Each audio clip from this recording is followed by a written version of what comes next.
한반도를 향해 북상하고 있는 제19호 태풍 쏠릭이 이틀 뒤인 금요일 새벽 4시쯤 서울 등 수도권을 통과할 것으로 보입니다.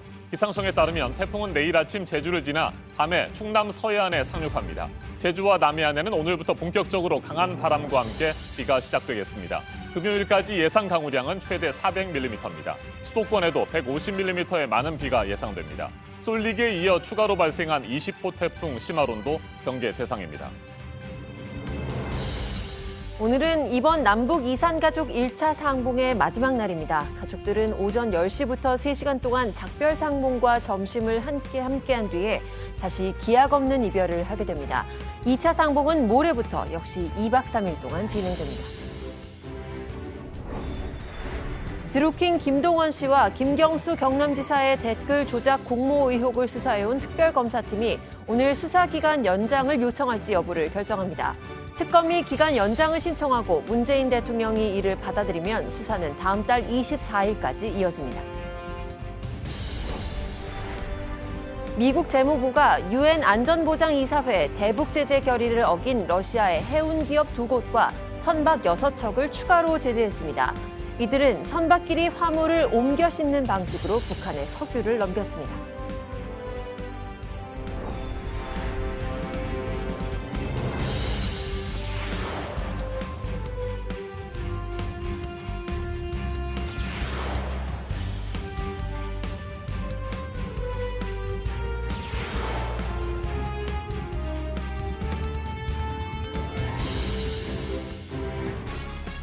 제19호 태풍 쏠릭이 강한 중형급의 세력을 유지한 채 한반도를 향해 계속해서 북상하고 있습니다. 목요일인 내일 아침 제주를 지나 밤에는 충남 서해안에 상륙할 것으로 보입니다. 서울 등 수도권을 통과하는 시각은 금요일 새벽 4시쯤이 유력합니다.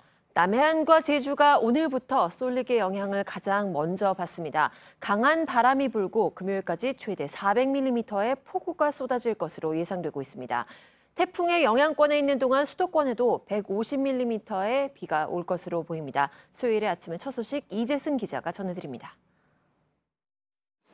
쏠릭은 현재 중심부에서 초속 43m의 바람이 부는 강한 중형 크기의 세력을 유지하고 있습니다. 해상을 이동하면서 별다른 장애물을 만나지 않아 또렷한 태풍의 눈을 유지한 채 서귀포 남동쪽 약 430km 해상에서 북상 중입니다. 태풍이 접근하는 시간은 당초 예상보다 조금씩 늦어지고 있습니다. 내일 오전 5시에서 6시 사이에 제주도 서쪽 해상을 지나 낮에는 전남 서해안에 진출할 것으로 보입니다. 내일 밤에는 충남 서해안에 상륙한 뒤 모레 금요일 새벽에 수도권을 통과할 전망입니다. 태풍의 예상 경로는 북태평양 고기압의 확장 정도에 따라 조금씩 수정되고 있습니다. 당초 전남 목포에 상륙할 것으로 예상됐지만 최신 예보에는 충남 서해안 상륙으로 변경됐습니다. 기상청은 내일 밤 10시에서 11시 사이에 충남 서산 부근에 상륙하고 모레 금요일 새벽 4시를 전후해 서울 동쪽 부근을 지날 것으로 전망했습니다. 태풍의 영향은 당장 오늘부터 시작됩니다. 오전에 제주도를 시작으로 밤에는 남해안에 비가 내리겠습니다. 모레까지 전남 남해안과 제주 산간에 400mm 이상, 그 밖에 전남과 경남에 최고 250mm의 폭우가 쏟아지겠습니다. 수도권과 강원, 충남과 전북지방도 최대 150mm 이상의 많은 비가 내리겠습니다.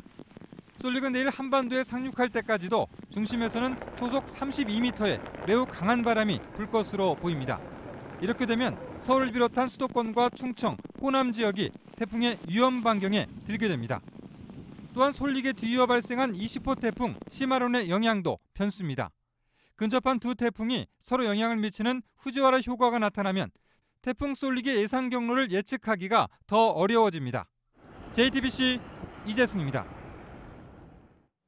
금강산에서 만난 남과 북의 이산가족들은 어제 호텔 객실에서 도시락을 함께 먹으면서 70여 년 동안 쌓아뒀던 이야기를 나눴습니다. 객실에서 가족끼리만 식사를 한 건 이번이 처음입니다. 이산가족들은 오늘 언제일지 모를 다음의 만남을 기약하면서 또다시 눈물의 이별을 해야 합니다. 김소영 기자입니다. 한복을 곱게 차려입은 북측 할머니들이 부축을 받으며 계단을 오릅니다. 할아버지 손은 남측 가족에게 줄 인삼 화장품이 들렸습니다. 백두산 들쭉술 등 북한 당국이 준비한 선물을 들고 남측 가족이 기다리는 객실로 향합니다. 점심시간 접객원들이 방방마다 도시락을 전합니다. 삼색 찰떡과 숭어 완자 튀기 등이 소담스레 담겼습니다. 누구의 간섭도 없이 가족들끼리만 오붓하게 3시간을 보냈습니다. 서로 하고 싶은 말 다 하고 71년 동안 못 봤던 게 요 2시간 만에 싹 다 풀렸어요. 그 이상 좋은 시간이 어디 있어요? 다과를 나누는 단체 상봉. 쏙 빼닮은 모자는 나란히 앉아 귓속말을 나누고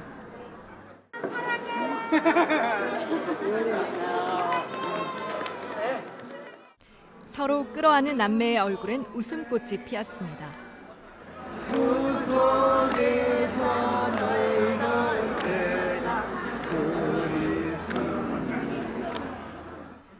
조카는 삼촌 손을 꼭 잡고 춤을 추다가 이내 눈물이 터집니다.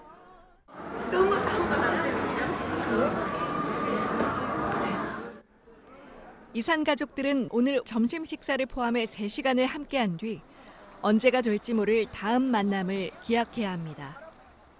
JTBC 김소현입니다. 국제사회의 원자력 활동을 감시하고 있는 유엔 국제원자력기구 IAEA가 북한에서 핵 활동이 중단됐다는 증거가 없다는 보고서를 냈습니다. IAEA는 2009년 이후 북한을 방문 조사하지 못해 공개된 자료와 위성 자료만으로 이 같은 판단을 내렸다고 밝혔습니다. 김성탁 특파원입니다. 아마노 유키야 IAEA 사무총장이 북한 핵 프로그램과 관련한 보고서를 발간했습니다. AFP 통신이 이를 확인했다며 보도한 데 따르면 IAEA는 비핵화 선언에도 불구하고 북한이 핵 활동을 중단한 아무런 징후도 포착하지 못했다고 밝혔습니다. IAEA는 북한의 핵 프로그램 지속과 추가적인 진전, 이와 관련해 북한이 내놓는 성명이 지대한 우려를 낳고 있다고도 했습니다. 보고서에는 지난 4월 말과 5월 초 영변 재처리 공장인 방사성 화학연구소에서 증기가열기를 가동한 흔적을 포착했다는 내용도 담겼습니다. 다만 IAEA는 당시 증기가열기 가동 기간이 실험용 핵발전소 원자로에서 핵연료를 재처리하고 플루토늄을 추출하기에는 충분치 않은 수준이었다고 덧붙였습니다. 일본 요미우리 신문은 북한의 행동이 유엔 안전보장이사회 결의를 위반한 것이어서 유감스럽다는 표현이 보고서에 들어있다고 보도했습니다. 북한이 2009년 영변 핵시설에서 조사관들을 추방한 이후 IAEA는 북한을 방문하지 못하고 있습니다. 공개된 정보와 위성 자료로 파악하고 있어 정확한 핵개발 현황 파악에 한계가 있다고 IAEA는 설명했습니다. IAEA는 북한과 미국이 비핵화에 합의할 경우 검증할 준비가 돼 있다고 밝혔습니다. 런던에서 JTBC 김성탁입니다. 미국 재무부가 유엔 안전보장이사회 대북 제재 결의를 위반한 러시아 해운기업 2곳과 선박 6척을 추가로 제재했습니다. 이들은 선박끼리 화물을 옮겨 싣는 방식으로 북한에 석유를 넘겨줬습니다. 이유정 기자가 보도합니다. 미국 재무부가 현지 시간 21일 러시아 기업과 선박 등을 추가 제재 대상에 포함했다고 밝혔습니다. 제재 대상은 북한과 관련된 활동을 한 러시아 기업 2곳, 선박 6척입니다. 월스트리트 저널은 러시아 블라디보스토크에 위치한 구두존 해운과 프라이모리 마리타임 로지스틱스가 미국이 금지한 석유를 북한이 운반하는 걸 도왔다고 보도했습니다. 이들이 소유하거나 운용하는 러시아 상선 패트리어트 등 선박 6척도 제재 대상에 올랐습니다. 이에 따라 이들 회사의 미국 내 자산이 동결되고 미국인이 이들과 거래하는 행위도 금지됩니다. 러시아 기업을 대상으로 한 미국의 독재 제재는 이번 달에만 3번째입니다. 미 재무부는 지난 3일엔 러시아 은행 1곳을, 15일엔 러시아 해운기업 2곳을 북한과 거래한 혐의로 제재 대상으로 지정했습니다. 스티븐 무누신 재무장관은 최종적이고 완전하게 검증된 비핵화를 달성할 때까지 우리의 제재는 유지될 것이라고 밝혔습니다. 이번 조치는 트럼프 대통령이 2차 북미 정상회담 개최 가능성을 언급하는 와중에 나왔는데 미국이 대북 압박과 대화를 병행하겠다는 의지를 보여준 것이라는 분석도 제기됩니다. JTBC 이유정입니다. 드루킹 일당의 댓글 조작 사건을 수사하고 있는 허익범 특별검사팀이 오늘 수사 기간을 연장할지 여부를 결정합니다. 의혹의 핵심인 김경수 경남지사의 구속영장이 기각돼서 수사의 동력이 꺾인 상황이어서 고심을 하고 있는 것으로 알려졌습니다. 윤정식 기자입니다. 허익범 특별검사팀이 오늘 수사기간 연장 신청 여부를 결정합니다. 1차 수사기한은 오는 25일입니다. 특검 수사기간 연장은 3일 전인 오늘까지 신청해야 합니다. 신청이 접수되면 대통령은 25일까지 결과를 통지해야 합니다. 기간 연장을 신청하고 문재인 대통령이 이를 승인하면 수사는 다음 달 24일까지 이어집니다. 특검팀은 김경수 경남지사가 드루킹에게 댓글 조작을 지시하는 등 범행을 공모했다고 판단하고 구속영장을 청구했지만 지난 18일 법원은 이를 기각했습니다. 법조계 시각은 엇갈립니다. 이미 동력이 떨어져 수사 연장 명분이 적다는 분석이 나오고 송인배 정무비서관과 백원우 민정비서관 등 청와대 인사에 대한 보강 수사가 필요하다는 지적도 나옵니다. 역대 특검 중 수사기간 연장을 신청하지 않은 특검은 없었습니다. 드루킹 특검 출범 이전 12번 특검 중 연장에 대통령 승인이 필요한 것은 6번이었습니다. 이 중 3번은 승인됐지만 대북 송금과 내곡동 특검, 최순실 특검은 받아들여지지 않았습니다. 오늘 허익범 특검이 어떤 결정을 내릴지 관심이 쏠리고 있습니다. JTBC 윤정식입니다. 박근혜 정부에서 청와대 국방비서관을 지낸 장모 씨가 군검 합동수사단의 조사를 받았습니다.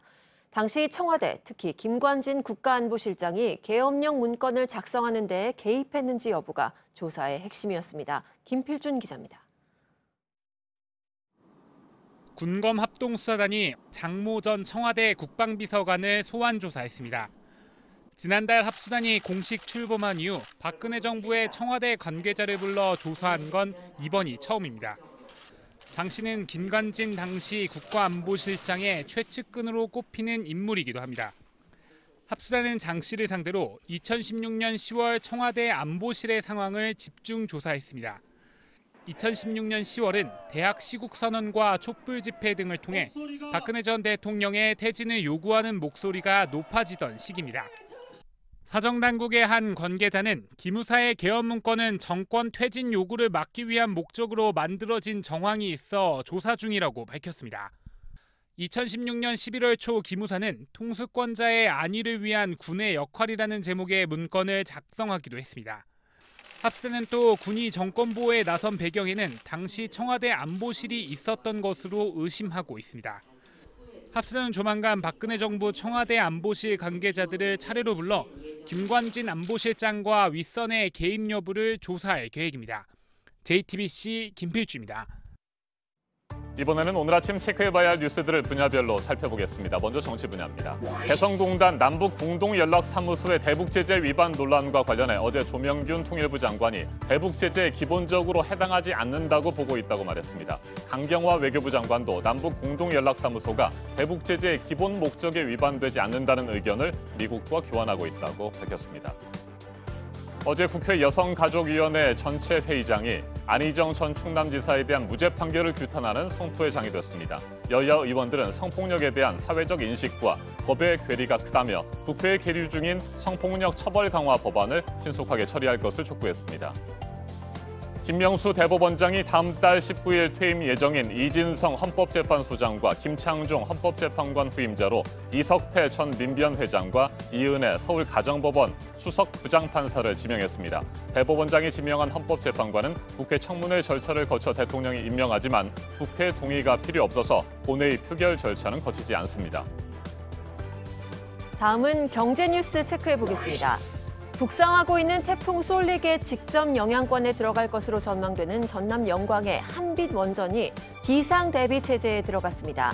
강한 비바람으로 원전의 취수구와 배수로에 물이 차거나 이물질이 들어가는 상황을 대비해서 시설물 점검에 들어갔습니다.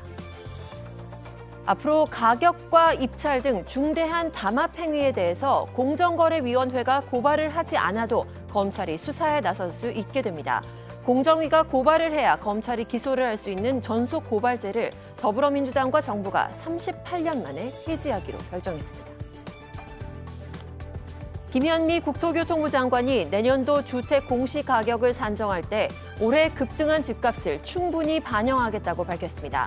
따라서 서울 강남 4구와 함께 최근 집값 상승세가 두드러진 여의도와 용산에 내년 주택 보유세가 크게 늘어날 것으로 보입니다. 계속해서 사회 분야 뉴스입니다. 법원이 오는 24일 금요일에 열리는 박근혜 전 대통령의 국정농단 사건 항소심 선고 공판을 생중계하지 않기로 결정했습니다. 박 전 대통령 측이 생중계를 하지 말아달라는 의사를 밝힌 점 등을 고려했다면서 언론사들의 생중계 허가 신청을 받아들이지 않았습니다. 어제 오후 3시 반쯤 충남 부여군의 한 단무지 공장에서 근로자 1명이 숨졌습니다.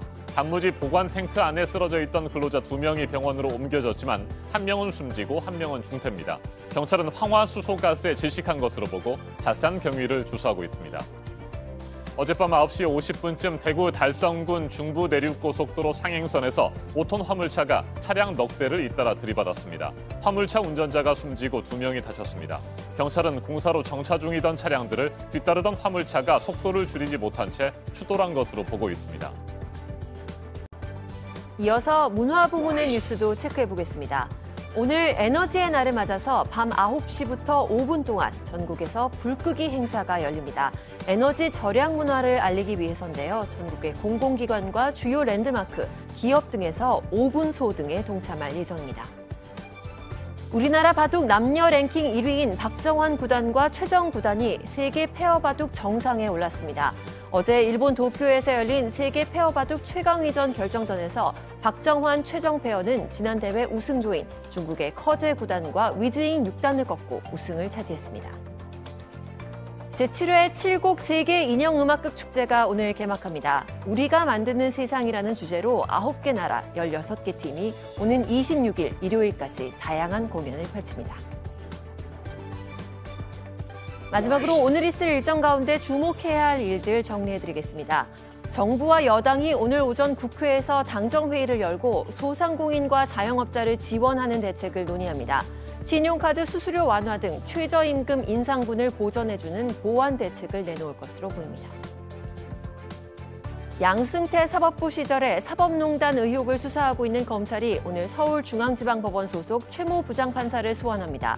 헌법재판소에 파견된 3년 동안 헌재에 기밀 정보를 유출했다는 의심을 받고 있는데 그중에는 박근혜 전 대통령의 탄핵 심판과 관련된 내용도 있는 것으로 알려졌습니다. 오늘 오후 2시에 전국 405개 지역에서 일제히 소방차 길터주기 훈련이 실시됩니다. 소방차가 원활하게 긴급 출동을 할 수 있도록 차들은 도로 좌우측으로 양보하고 횡단보도를 지나는 보행자는 소방차가 지나갈 때까지 잠시 멈춰달라고 소방청이 당부했습니다. 지금까지 분야별로 오늘 눈여겨봐야 할 뉴스들 체크해드렸습니다. 이어서 날씨 정보 전해드립니다. 태풍 쏠릭이 한반도를 위협하고 있습니다. 현재 제주 해상을 향해 시간당 약 23km의 속도로 북상 중인데요. 서해안을 끼고 돌면서 내일 밤에는 충남 서해안에 상륙할 것으로 보입니다. 태풍의 영향으로 제주에는 오늘 오전 중, 남해안에는 밤부터 비가 시작되겠습니다. 내일은 전국으로 확대되겠고요. 모레 금요일 태풍이 북쪽으로 빠져나가면서 늦은 밤 비가 모두 그칠 것으로 보입니다. 지형적인 영향까지 더해지면서 전남 남해안과 지리산 부근, 또 제주 산간 지역에는 모레까지 총 400mm 이상의 엄청난 폭우가 예상됩니다. 그 밖에도 전남과 제주, 경남 서부에 최대 250mm, 수도권과 강원, 충남과 전북에 많은 곳은 150mm 이상, 충북과 경북, 경남 동부에는 최대 80mm로 곳곳 침수 피해가 우려될 만큼 상당한 양이 쏟아지겠습니다. 현재 태풍에 가장 가까운 남해상과 제주 해상에는 태풍주의보가 발효 중이고요. 그 밖에 전 해상과 한반도 전 지역에는 태풍 예비특보가 내려져 있습니다.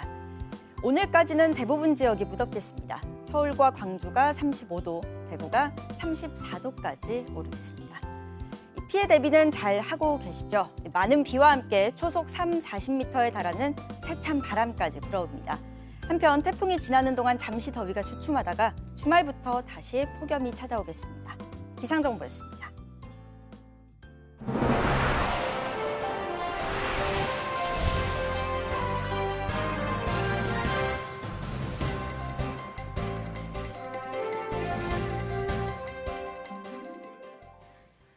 어제 오후 인천 남동 공단에 있는 전자제품 공장에서 불이 나 노동자 9명이 숨졌습니다. 불길이 빠르게 번지면서 안에 있던 직원들이 미처 대피하지 못하고 참변을 당했습니다. 조보경 기자입니다. 뿌연 회색 연기가 하늘을 뒤덮습니다. 헬기까지 동원했지만 불길은 쉽게 잡히지 않습니다. 어제 오후 3시 43분쯤 인천시 남동공단에 있는 PCB 제작 업체 세일전자 공장에서 불이 났습니다.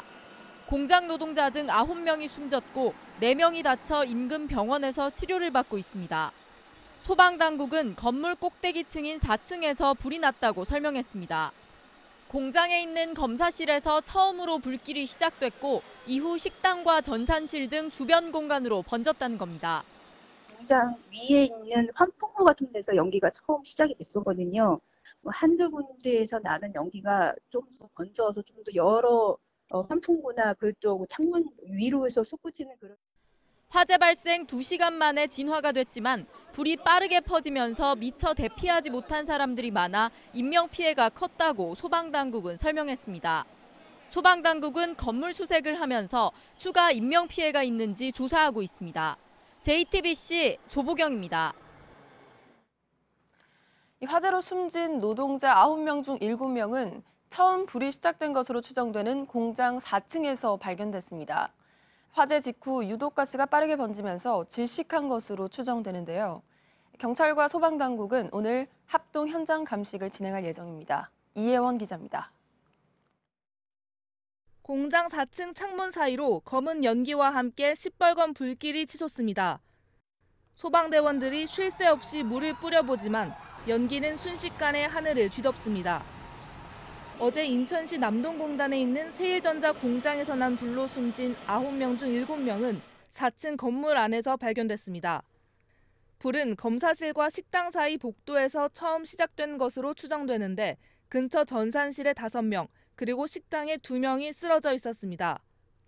사망자들은 화재 직후 유독가스가 빠르게 퍼지면서 미처 빠져나오지 못하고 질식했을 가능성이 높습니다. 소방 관계자는 당시 직원들이 포장 작업을 하고 있었는데 불이 박스에 옮겨 붙으며 급속히 번졌다고 말했습니다. 경찰과 소방당국은 오늘 국립과학수사연구소와 함께 합동 현장 감식을 벌이며 공장 4층을 집중적으로 살펴볼 계획입니다. 공장 관계자들이 안전수칙을 지켰는지, 화재 당시 스프링클러와 방화문 같은 화재 설비가 제대로 작동했는지도 조사할 예정입니다. JTBC 이혜원입니다. 휴가철에 여행사만 믿고 패키지 상품으로 여행을 갔다가 여행을 망쳤다며 하소연을 하는 소비자들이 있습니다. 벌레가 기어다니는 숙소에 묵는가 하면 단체로 배탈이 나기도 했습니다. 정재호 기자입니다. 물속에 정체를 알 수 없는 벌레가 꿈틀거립니다. 징그러. 욕조에 물을 빼보지만 쓸려 내려가지도 않습니다. 수도꼭지를 틀어보니 노란색 물이 나옵니다. 김모 씨가 이달 초 가족과 떠난 해외 패키지 여행에서 겪은 일입니다. 기생충이야 이게 뭐야? 이거 분명히 벌레인데 꿈틀꿈틀 살아있어. 이 벌레 살아있네 싶어서 그날 밤 잠도 못 자고 양치도 못했고. 패키지 일정에 포함된 식사를 한 뒤 단체 관광객 30명 중 10여 명이 배탈이 난 경우도 있습니다. 관광객들은 음식에 이상이 있어 생긴 식중독이라며 보상을 요구했지만 여행사는 약간의 위로금에 병원에 가느라 빠진 일정을 환산한 금액만 돌려줬습니다. 우리 입장에서는 몇 년 동안 이거를 계획하고 갔던 여행인데 여행이 다 망쳤단 말이에요. 위로금 10만 원에다가 그냥 5만 원. 5만 원은 일단 못 하신 거의 비용을 저희가 원가 환산을 한 건 정확하게 37불 나오거든요. 환율 계산인데 4만 얼마 정도 나오길래. 한국소비자원에 따르면 여행과 관련한 소비자 피해는 매년 늘고 있는 추세로 5건 중 1건은 여름 휴가철인 7, 8월에 접수됐습니다. JTBC 정재우입니다. 만민중앙교회 이재록 씨에게 성폭행당한 피해자들의 증언은 신분 보호를 위해 비공개로 진행되었습니다. 하지만 법원 내부망에 노출돼 있던 피해자 실명과 증인 신문 일정을 한 법원 직원이 외부에 알렸는데요. 이 직원은 만민교회 신도였습니다. 법원이 뒤늦게 징계에 들어갔지만 이미 피해자들의 신상이 교회 단체 대화방에 공개된 뒤였습니다. 최수연 기자입니다. 신도들을 상습 성폭행한 혐의를 받는 만민중앙교회 이재록 씨에 대한 재판은 지난 7월부터 진행되고 있습니다. 피해자 증언은 신분 보호를 위해 비공개로 진행돼 왔습니다. 그런데 최근 이재록 씨를 지지하는 신도 120여 명이 모인 대화방에 증인 신문 일정이란 글이 올라왔습니다. 성폭행 피해자들의 실명과 증언할 날짜, 시간까지 적혀 있었습니다. 충격에서 벗어나기 위해 이름을 바꾼 피해자의 새 이름까지 공개됐습니다. 모두 법원 내부에서 나온 정보였습니다. 법원이 자체 조사한 결과 유출자는 수도권에 있는 한 법원 직원 A씨였습니다. 만민중앙교회 신도인 A씨가 법원 내부 통신망에 올라온 정보를 빼낸 겁니다.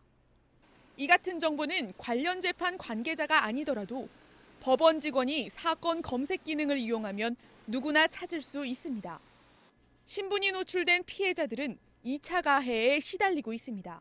가족들도 고소인이라는 걸 모르는 사람들도 있었는데 힘들게 이 고소 과정을 싸우면서 지금까지 이겨왔는데 듣고 싶다고 얘기할 정도로 신변 보호를 책임져 주셔야 될 법원에서 이런 일이 있었다는 것 자체가 큰 충격이었고. 법원은 해당 직원에 대한 징계 절차에 착수했습니다. JTBC 최수연입니다.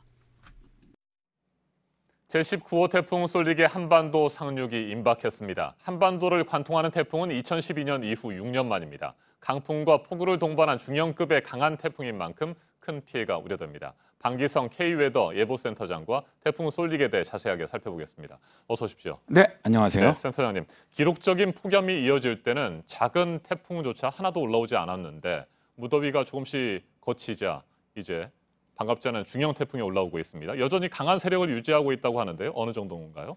현재 중심 기압이 950 헥토파스칼. 네. 그다음에 그 중심 최대 풍속이 초속 43m입니다. 그러니까 매우 강한 중형급 태풍의 그 세력을 유지하고 있는데 이 태풍이 그 상당히 독특한 태풍입니다. 우리나라 근처까지 올라오면 대개 태풍의 나선형 구조를 만들거든요. 네. 이번 태풍은 아주 동그란 도넛형이라고 우리가 얘기를 하는데 이 정도까지 올라와서 도넛형 같은 경우는 대개 그 확률이 굉장히 적습니다. 이게 네. 3%밖에 안 될 정도로 굉장히 강한데 이 태풍의 특징이 중심이 굉장히 강한 태풍이라는 겁니다. 그다음에 북상하더라도 세력이 그렇게 약해지지가 않습니다. 그래서 이번 태풍이 좀 유난히 피해가 좀 클 것으로 예상하는 이유도 그래서 그렇습니다. 네, 보통의 나선형 태풍의 경우에는 이렇게 이동하면서 세력이 약해지거나 흩어질 수도 있는데 네. 도넛 태풍은 강하게 뭉쳐서 계속해서 이동한다 이런 말씀이시군요. 네, 그렇습니다. 네, 자 최근 며칠 동안에 여러 차례 이동 경로가 수정이 됐습니다. 서쪽으로 조금씩 치우치고 있다고 하는데 앞으로의 이동 경로는 어떻게 예상하고 계세요?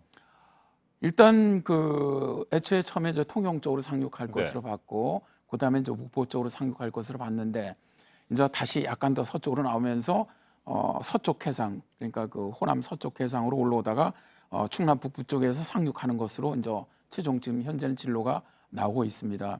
이거는 이제 북태평양 고기압이 조금씩 더 동쪽으로 확장해 오고 있기 때문에 예상보다 조금씩 서쪽으로 가고 있는데 아직도 이제 뭐 20호 태풍 시마론 때문에 약간의 변수는 있지만 현재 뭐 내일 올라오는 진로는 거의 그대로 올라오지 않겠나 일단은 그렇게 예상을 하고 있습니다. 네, 당초 예상했던 것보다 이동 속도는 조금 느리다고 하더라고요. 네. 이렇게 좀 느리게 올라오게 되면 피해가 더 커질 수 있는 것 아닙니까? 아무래도 이동이 늦으면은 해상 쪽에 오래 있는 시간이 길어지기 때문에 지금 우리나라 해수 주변의 그 해수 온도가 굉장히 높습니다.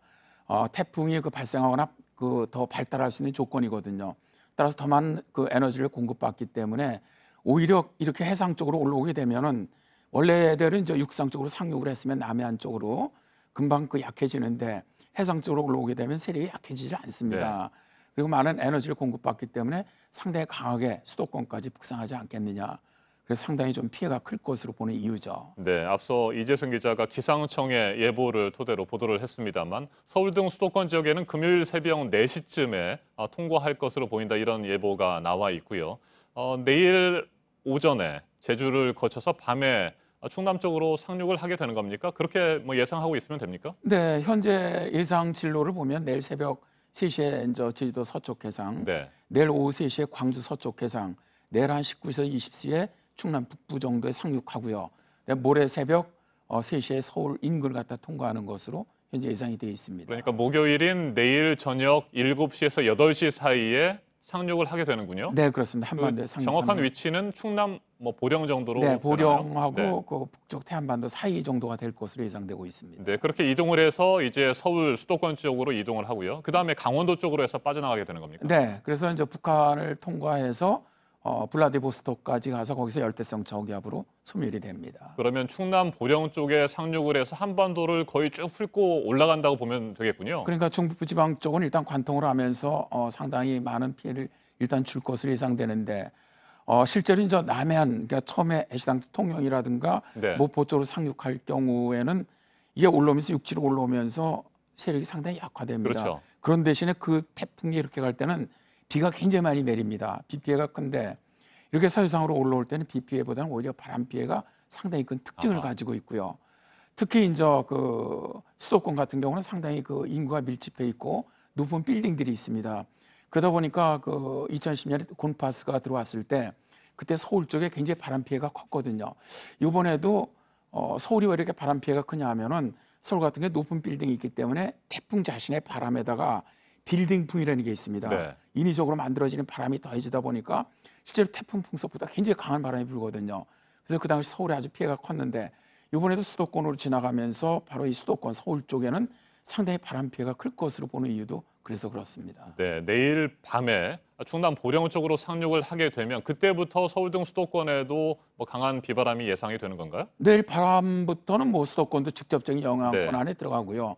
다만 이제 가장 고비가 되는 시간은 이제 모레 새벽이라는 것이지 내일 밤부터 일단 수도권도 다 영향권 안에 들어갑니다. 네, 오늘부터 제주와 남해안 지역에는 비가 시작된다고 했습니다. 네, 그러니까 이제 전방서부터 일단 네. 비는 내리니까 오늘 오후부터 제주도는 비가 시작됩니다. 밤부터는 이제 남해안 비가 내리는데요.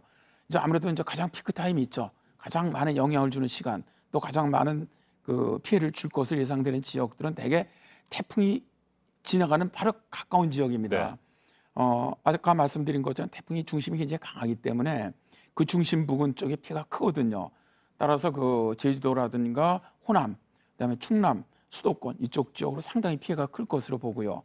피크 타임은 제주도는 내일 새벽 3시, 이제 광주라든가 호남 지역은 내일 오후, 충남 북부 지역은 내일 야간, 그다음에 서울 쪽은 모레 새벽 정도가 가장 피해가 큰 그런 시간이 될 것으로 예상이 됩니다. 네, 그 시간을 꼭 기억해 두셨다가 시청자 여러분께서도 조심하셔야 될 것 같습니다. 일단 서해안, 충남 보령 쪽으로 상륙을 하게 되더라도 태풍의 반경이 넓기 때문에 동해안 지역도 안심은 할 수 없는 상황이겠죠? 그렇습니다. 이런 태풍이 지나면 동해안 쪽은 동풍이 들어오기 때문에 비가 많이 내립니다.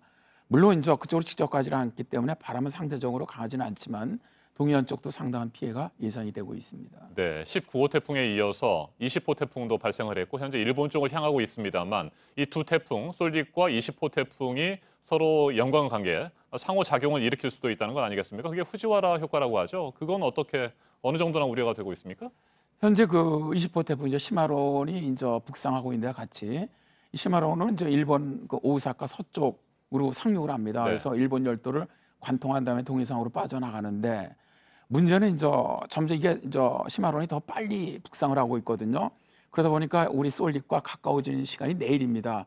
이때쯤 되면 1000km 이내로 들어오기 때문에 거리가 그러면 이제 태풍끼리 서로 간섭한다는 후저려 효과가 발생할 가능성이 있습니다. 이런 후저려 효과는 우리나라에서도 2012년이 있었습니다. 이때 원래는 태풍 그 곤파스 덴빈이 먼저 발생을 했는데 뒤따르던 볼라벤이 강하다 보니까 이 덴빈을 오히려 대만 쪽으로 밀어버렸습니다. 네. 그리고 이게 우리나라 서해상으로 올라간 다음에 덴빈이 남해안으로 상륙한 적이 있었거든요. 이러한 예처럼 태풍끼리 서로 아주 상당히 간섭하는 그런 힘이 있는데 일단 내일 가까워지면 이 시마론에 의한 간섭 효과가 어느 정도 될 것이냐는 현재로 예측하기는 어렵습니다. 네. 그러나 상당히 영향을 줄 것으로는 현재 예상을 하고 있습니다. 알겠습니다. 내일 오전 제주를 지나서 내일 밤에 충남 보령 쪽으로 상륙을 하고 금요일 새벽 4시쯤에 서울 등 수도권을 지나갈 것이다. 이 부분은 일단 유력해 보이니까 계속해서 경계를 늦추지 말고 대비를 해야 될 것 같습니다. 센터장님 오늘 말씀 잘 들었습니다. 네, 감사합니다. 태풍 쏠릭의 예상 진로가 조금 더 서쪽으로 수정되면서 과거 수도권에 큰 피해를 입힌 곰파스나 서해안을 타고 올라왔던 볼라벤과 유사한 이동 경로를 밟을 것으로 보입니다. 건물과 사람이 밀집한 지역을 관통할 수 있기 때문에 큰 피해가 우려됩니다. 백민경 기자입니다. 서해안을 타고 올라오다 충남쯤에서 상륙해 수도권으로 방향을 틀 것으로 예상되는 쏠릭. 기상청은 쏠릭의 경로와 가장 유사했던 과거 태풍으로 2010년 곰파스와 2012년 볼라벤을 꼽았습니다. 그중에서도 곰파스의 경로가 좀 더 비슷할 것으로 예상했습니다. 서해에서 곧장 인천으로 들이닥친 곰파스는 서울과 수도권에 가장 큰 피해를 입혔습니다. 규모는 소형 태풍이었지만 중급 강도를 유지한 채 한반도에 상륙했습니다. 빠르고 강한 바람이 수도권을 핥혀 교외 첨탑이 무너지고 전봇대가 뿌리채 뽑혀나갔습니다. 17명이 다치거나 숨지고 1,761억 원에 달하는 재산 피해가 났습니다. 서해안을 타고 올라오는 건 볼라벤과 유사합니다. 당시 최대 풍속 초속 40m, 강풍 반경 430km를 유지하며 주로 남해안과 호남 지역을 뒤흔들었습니다. 연이어 태풍 댐빈이 한반도에 상륙해 피해를 키운 것도 뒤에서 시마론이 따라오고 있는 쏠릭과 닮은 꼴입니다. 다만 이번에는 시마론이 쏠릭을 밀어올린 뒤 일본을 관통할 것으로 보여 아직 한반도에 미칠 영향은 불분명한 상태입니다. JTBC 백민경입니다. 태풍의 상륙을 앞두고 전국의 해안 지역은 비상입니다. 작은 선박들을 육지로 끌어올리고 있습니다. 시험 발사를 위해 발사장에 세워뒀던 로켓은 실내로 옮겨졌습니다. 구석찬 기자입니다. 포구에 있어야 할 배들이 아스팔트로 올라왔습니다. 꼬리에 꼬리를 문 배들은 교차로 일대를 점령하다시피 했습니다. 이 포구에는 크레인이 즐비한데요. 어민들은 여기 있는 리모컨을 작동시켜 배 67척을 육지로 끌어올렸습니다. 태풍이 오고 이러면 배길이 많이 부딪혀갖고 파손이 많이 됩니다. 태풍의 길목에 좀 더 가까운 호남 해안 지역은 더 바빠졌습니다. 온종일 어민들은 양식장에서 쓰던 어구를 소독하고 무트로 꺼내 트럭에 실었습니다. 차광막이나 이런 건 다 걷어들였고 땄줄이나 이런 거 다 만반에 준비를 하고 있습니다. 전남 고흥의 나로우주센터에서는 10월 말 시험 발사를 앞두고 발사장에 세워둔 한국형 발사체를 다시 눕혀 조립동 안으로 옮겼습니다. 강풍에 파손되는 걸 막기 위해 발사대도 눕혀 단단히 고정했습니다. 서해 중부 먼바다에 내려진 풍랑경보로 인천에서 백령도와 연평도를 오가는 항로의 여객선 운항도 통제됐습니다. 지자체들은 재난안전대책본부를 꾸리고 배수 펌프장과 붕괴 우려 지역을 점검하는 등 대비 태세를 강화하고 있습니다. JTBC 구석찬입니다. 네, 지금부터는 국회 소식 전해드립니다. 김동연 경제부총리가 어제 기획재정위원회 전체 회의에서 주 52시간 근로제 문제를 신축적으로 개선할 수도 있다는 말을 먼저 꺼냈습니다. 정부의 소득 주도 성장 정책의 한 축에 손을 댈 수도 있다는 뜻으로 풀이되고 있습니다. 서복현 기자입니다. 국회 기획재정위원회 전체 회의는 사실상 소득 주도 성장 청문회였습니다. 야당이 고용 악화의 원인으로 문재인 정부의 소득 주도 성장 정책을 꼽으며 강한 공세를 펼친 겁니다. 그러자 김동연 경제부총리는 주 52시간 근로제를 꺼내들었습니다. 근로시간 단축 문제 같은 것에 있어서 저희가 좀 신축적으로 할 수 있는 문제라든지 이런 것들은 저희가 충분히 부처와 또 필요하다면은 국회에 의논을 해가지고 개선할 수 있는 후보 중에 하나라고 생각합니다. 오후에 국회 예결위에 출석해선 현재 최대 3개월까지 허용된 탄력근무제를 언급하며 개선 방향을 보다 구체적으로 설명했습니다. 큰 틀에서 정부 기조를 유지한다는 걸 전제로 하고 있지만 김 부총리의 이러한 발언은 정책의 수정 가능성을 열어둔 것으로 풀이됩니다. JTBC 서복현입니다. 정책을 개선하겠다는 김동연 경제부총리의 말은 자신과 청와대의 생각에 차이가 있음을 엿볼 수 있는 부분입니다. 그리고 김 부총리는 그걸 인정하기도 했습니다. 계속해서 박유미 기자입니다. 일률적으로 갖다 틀리다 이렇게 얘기하기는 어려울 사항이고요. 김동연 경제부총리는 장하성 청와대 정책실장과의 엇박자 논란에 대해 부인하지 않았습니다. 서로 간에 갖고 있는 이 생각이 뭐 100% 똑같은 거 만든 것도 건설적인 건 아닌 것 같습니다. 경기 회복 전망에 대해서도 연말이면 사정이 좋아질 것이라는 장 실장과 시각차를 드러냈습니다. 제가 최선을 다하겠습니다만 빠른 시간 내에 회복되기는 쉬워 보이지 않습니다. 김동연 부총리는 보완, 개선이란 표현을 쓰면서 경제정책을 수정할 수 있다는 당정회의 때 발언을 더 구체화하기도 했습니다. 52시간 근로제 개선을 언급한 데 이어 최저임금 인상에 대해서도 근로장려 세제와 같은 보완책을 도입하겠다고 했습니다. 일부 야당 의원들은 김 부총리를 두둔하면서 우회적으로 청와대 책임론을 제기했습니다. 경제를 하는 사람은 아마 방향은 김동연 부총리 생각하는 중심으로 가야 된다 이렇게 생각하고 어제도 뭐 연찬에서 누구 5분은 그만둬야 된다라는 속에 경제부총리에 대한 언급은 전혀 없었습니다. 자유한국당은 정부의 소득주도 성장 정책이 실패했다고 주장하며 청문회 개최를 요구했습니다. JTBC 박유미입니다. 국민들의 불안이 크다면 연금 지급을 국가가 보장한다는 내용을 명문화하는 방안을 검토할 필요가 있다. 박능후 보건복지부 장관이 어제 국회 보건복지위원회에서 자신의 생각을 밝혔습니다. 보험료를 올리는 것에 대해서는 국민들의 동의를 받겠다고 말했습니다. 이상화 기자입니다. 박능후 복지부 장관은 지난주 발표된 자문위원회의 국민연금 개혁안이 정부안을 만들기 위한 참고 자료일 뿐이라고 설명했습니다.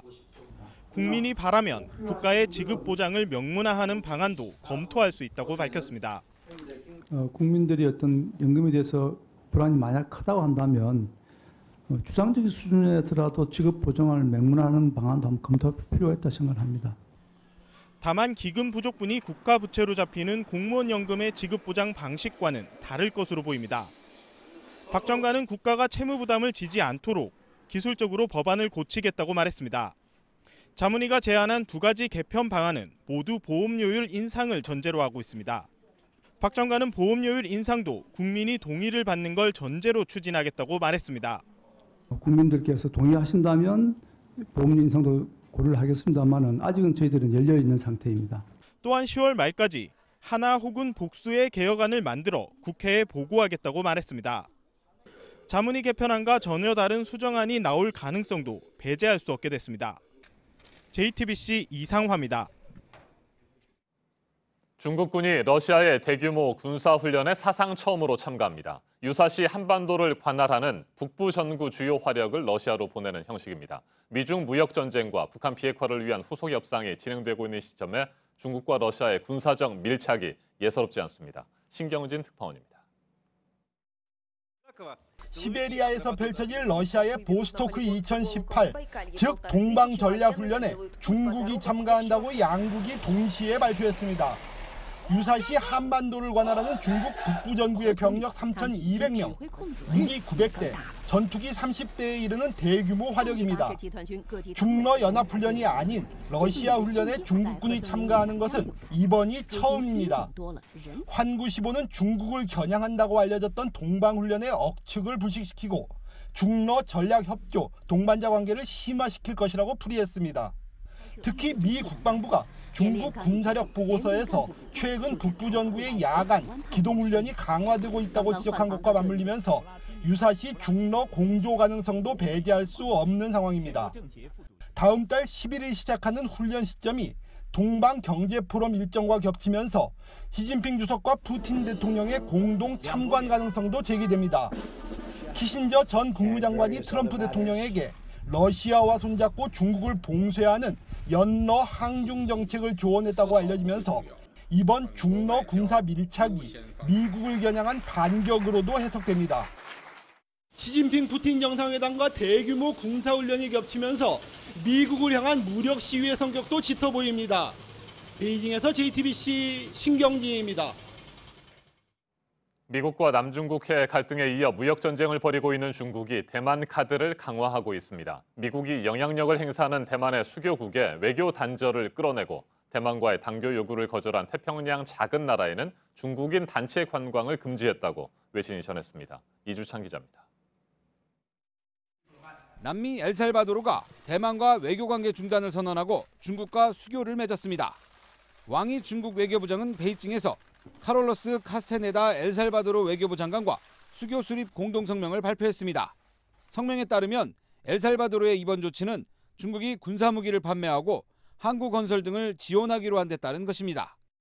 중국은 지난 2016년 독립성향의 차잉잉원 정부 출범 후 대만 수교국의 경제적 수단 등을 동원해 단교 압박을 가하고 있습니다.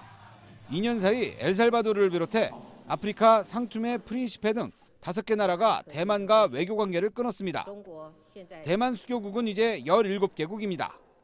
로이터 통신은 중국이 지난해 대만과 단교 요구를 단번에 거절한 남태평양 섬나라 팔라우에 대해 보복을 가하고 있다고 보도했습니다.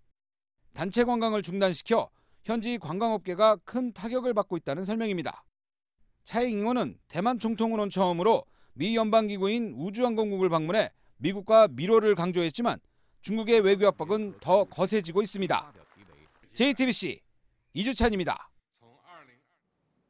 수입산 자동차에 고율의 관세를 부과하려는 미국 트럼프 행정부의 움직임이 조금 느려졌습니다. 세계 자동차 업계가 잠시나마 안도하고 있습니다. 조금 전에 끝난 뉴욕 증시는 역대 최장 강세장을 기록할 정도로 상승세입니다. 뉴욕에서 심지우 특파원이 소식 전해왔습니다. 도널드 트럼프 미국 대통령은 철강과 알루미늄에 고율의 관세를 부과한 뒤 다음 타깃으로 수입산 자동차를 지목했습니다. 미국이 세계에서 가장 큰 시장이기도 하고 일자리 면에서 상징성이 높은 산업군이기도 합니다. 때문에 세계 자동차 업계는 트럼프 행정부의 수입차 관련 보고서를 예의주시해왔습니다. 그러나 보고서 제출 시기가 예상보다 늦춰질 예정입니다. 윌버로스 상무장관은 월스트리트 저널과 인터뷰에서 이달 말까지 보고서가 나올 수 있을지 확실하지 않다면서 이미 8월은 다 지나갔다고 말했습니다. 유럽연합과 캐나다, 멕시코와 무역 협상을 기다려봐야 한다는 설명입니다. 협상은 예상외로 순조로운 것으로 분석됩니다. 조금 전 끝난 뉴욕 증시에서 S&P 500 지수는 장중 사상 최고치를 경신했습니다. S&P 500 지수는 장중 한때 2873.23까지 오르며 지난 1월 26일 최고점을 넘어섰습니다. 이후 소폭 하락하면서 전장보다 5.91포인트 오른 2862.96에 장을 마쳤습니다. 다우존스 30 산업평균지수는 미중 무역 협상에 대한 기대 심리가 유지되면서 63.60포인트 상승한 25,822.29에 마감됐습니다. 나스닥 지수 또한 38.17포인트 오르는 등 전반적으로 강세장을 형성했습니다. 경제 전문 채널 CNBC는 뉴욕 증시가 2009년 이후 9년 강세장으로 이어지면서 역대 최장 강세장에 진입했다고 보도했습니다. 뉴욕에서 JTBC 심재호입니다. 박근혜 정부 청와대가 경찰의 물대포를 맞고 사망한 농민 백남기 씨의 수술 과정에까지 직접 개입한 사실이 진상조사에서 새롭게 드러났습니다. 백 씨가 바로 숨지면 정권에 큰 부담을 줄 수 있기 때문이었다고 경찰 진상조사위원회는 판단했습니다. 먼저 이한길 기자입니다. 경찰 살수차가 시위대를 향해 물대포를 쏩니다. 한 남성이 물대포를 정면으로 맞고 그대로 쓰러집니다. 농민 백남기 씨입니다. 백 씨는 서울대 병원으로 옮겨졌지만 이미 의식불명 상태였고 10달 만에 숨졌습니다. 경찰 진상조사위원회는 당시 백 씨의 수술 과정에 청와대와 경찰이 직접 개입했다고 밝혔습니다. 청와대 고용복지수석실 직원은 병원장에게 수시로 전화해 백 씨의 상태를 파악했습니다. 경찰 역시 병원장에게 전문의가 수술을 해달라고 직접 요청했고 수술이 끝난 뒤에도 의료진을 통해 백 씨의 의료 정보를 불법으로 넘겨받았습니다. 이 정보는 현규환 당시 청와대 정무수석을 거쳐 이병기 비서실장에게도 보고됐습니다. 조사위는 백 씨를 치료하는데 청와대가 이처럼 적극적으로 나선 건 정치적 의도 때문이었다고 판단했습니다. 백 씨가 숨질 경우 정권에 큰 부담을 줄 수 있어 곧바로 사망하는 걸 최대한 피하려고 했다는 겁니다. 조사위는 경찰이 유가족에게 사과하고 집회 주최 측을 상대로 낸 손해배상 소송도 없던 것으로 하라고 권고했습니다. JTBC 이한길입니다. 백남기 씨의 부검 영장을 발부받아야 하는 이유에 대해서 경찰은 백 씨가 사망한 원인이 물대포인지 아니면 빨간 우의를 입은 남성의 공격인지 확인이 필요하기 때문이라고 했습니다. 하지만 경찰은 빨간 우의 남성이 혐의가 없다는 걸 이미 파악했으면서 영장을 발부받으려고 이 의혹을 다시 꺼낸 것으로 조사됐습니다. 백수진 기자입니다. 사람들이 장례식장 앞에 모였습니다. 백남기 씨의 부검영장을 강제로 집행하려는 경찰을 몸으로 막아냅니다. 당시 경찰은 빨간 우의를 입은 사람이 백 씨를 가격했을지 모른다며 부검영장을 발부받았습니다. 하지만 경찰이 이 남성에게 혐의가 없다는 사실을 이미 알고 있었다는 게 이번 진상조사에서 드러났습니다. 사건이 발생한 2015년 11월, 이미 빨간 우의 남성의 신원을 파악하고 소환 조사까지 진행한 겁니다. 그것은 빼놓고 그 집시법과 일반 교통방해죄로만 검찰에 송치를 했고요. 이후 10개월 동안 추가 조사는 없었습니다. 그런데 백 씨의 시신에 대한 부검영장이 한 차례 기각되자 영장을 재신청하는 과정에서 누군가 때렸을 가능성을 언급한 겁니다. 기존 수사 내용은 법원에 알리지 않았습니다. 진상조사위는 경찰이 수사 사실을 숨기고 영장을 발부받은 뒤 경찰 5,300여 명을 동원해 집행에 나선 건 권한 남용이라고 판단했습니다. JTBC 백수진입니다. 다음 소식입니다. 아이들을 학대한 사실이 알려진 경기 파주의 어린이집이 학부모들을 동원해서 국고 보조금을 그것도 부풀려서 타냈던 것으로 드러났습니다. 아이들을 볼모로 잡힌 부모들은 원장의 요구를 거절할 수 없었습니다. 강신우 기자입니다. 기는 아이 팔을 끌어당기고 질질 끌다 일으켜 세우고 옷도 잡아챕니다. 누워있는 아이는 한 팔을 잡아 일으킵니다. 경기도 파주의 이 어린이집은 먹거리와 생활용품 위생도 엉망이었습니다. 그런데 아이들만 고통스러웠던 게 아닙니다. 학부모 A씨는 원장으로부터 또 다른 자녀를 이 어린이집에 허위 등록해달란 요청을 받았습니다.